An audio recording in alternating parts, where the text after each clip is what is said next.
Assalamualaikum and salam sejahtera to our believable lecturer, Dr. Yusof. We are from Group 1. We will presenting a financial management assignment. Okay, in this case study, our group choose Shangri-La Hotels, Berhad, and Genting Berhad for our report because both company main market are related to hospitality industry. The sector of this company is consumer product and service. Basically, we all know both company have an advantage and disadvantage in hospitality industry, right? So this proposal also provide the financial ratio which are important for both companies since it can be used to help this company performance in the future. The importance of ratio analysis is to standardize numbers and facilitate comparisons to conduct input from income statements and balance sheets. Lastly, this hotel business is rapidly developing due to growing demand for such as product and service as well as their growing opportunity for tourism and wellness. My name is Trisa Nabunyao. Today I will present about the background of the company. First, background of the Shangri-La Hotel Malaysia Berhad. The Shangri-La Hotel story began in 1971 with the first deluxe hotel in Singapore. Inspired by the legendary land featured in James Hilton 1933 hotel novels Lost Horizon, the name Shangri-La encapsulates the serenity and service for which the hotel and resort are renowned worldwide. Today, Hong Kong-based Shangri-La Hotel and Resort is Asia-Pacific leading luxury hotel group. The next company is Genting Malaysia Berhad. Genting Malaysia Berhad operates in a tourist resort business at Genting Highland that cover leisure and hospitality service, which comprise amusement, gaming, hotel, and entertainment. The company's subsidiaries engage in property development and management, leisure hospitality service, investment, timeshare ownership, scheme, towers, and travel-related service. The company operates Genting Highland Resort GHR, a world-class family resort located about 1 hour drive from KL. GHR has a casino, an indoor and outdoor theme park, more than 150 shopping and dining outlets, and their entertainment event venues. That's all from me. Thank you. Okay, now in this part, I will explain about the trend analysis of Shangri-La Hotels and Genting Berhad in 2019 and 2020. Okay, as we know, trend analysis is where the evolutions of firm performance over time. First, let's go through the liquidity ratio. We can see at the slide, liquidity ratio is to measure how liquid the firms to meet a short-term obligation, like can firm make request payment. As you can see, both Shangri-La Hotels and Genting Berhad in 2020, the ratio decreased in current ratio, quick ratio, and net working capital. In order to measure efficiency of assets to generate sales, which is do firms have to rigid amount of asset versus sales. That can calculate from the activity ratio. So, based on the slide, it also showed decrease in year 2020 for both company, which is Shangri-La Hotels and Genting Berhad, in all ratio beside average collection period.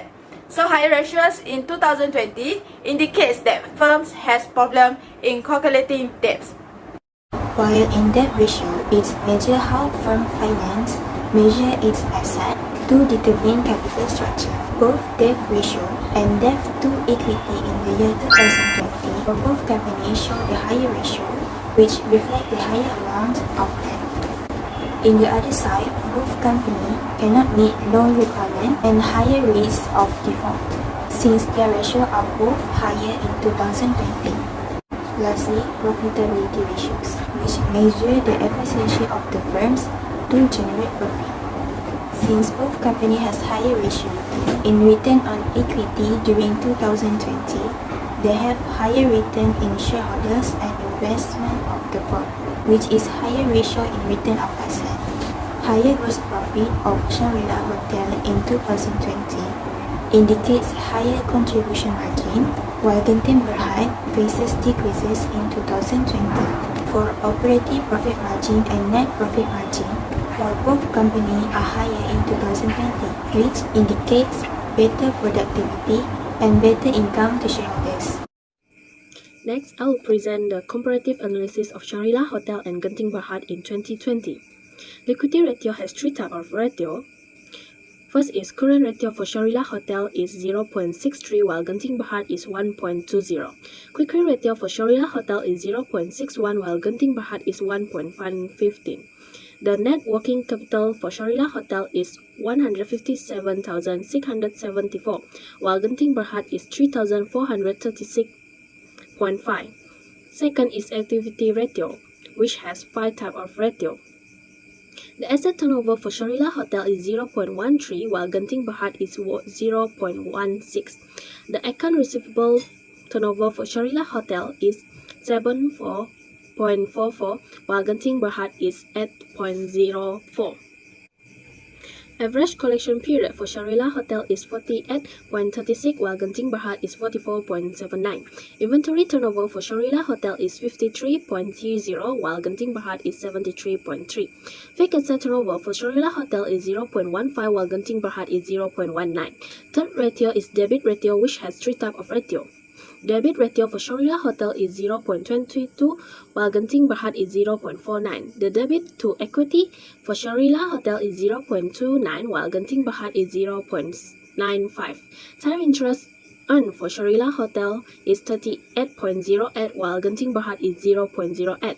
Lastly is profitable ratio, which has 5 types of ratio. Return on equity for Shangri-La Hotel is 0.11 while Genting Berhad is 0.16. Return on asset for Shangri-La Hotel and Genting Berhad is both 0.08. Gross profit margin for Shangri-La Hotel is 0.78 while Genting Berhad is 0.02. Operating margin for Shangri-La Hotel is 0.78 while Genting Berhad is 0.34.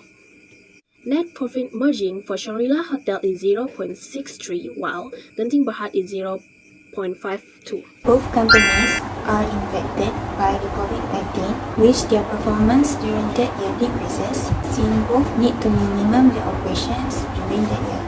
Genting Berhad is the company we choose to invest if we are the investor, because from the ratios, this company have the ability to pay their short-term obligations rather than Shangri-La Hotel.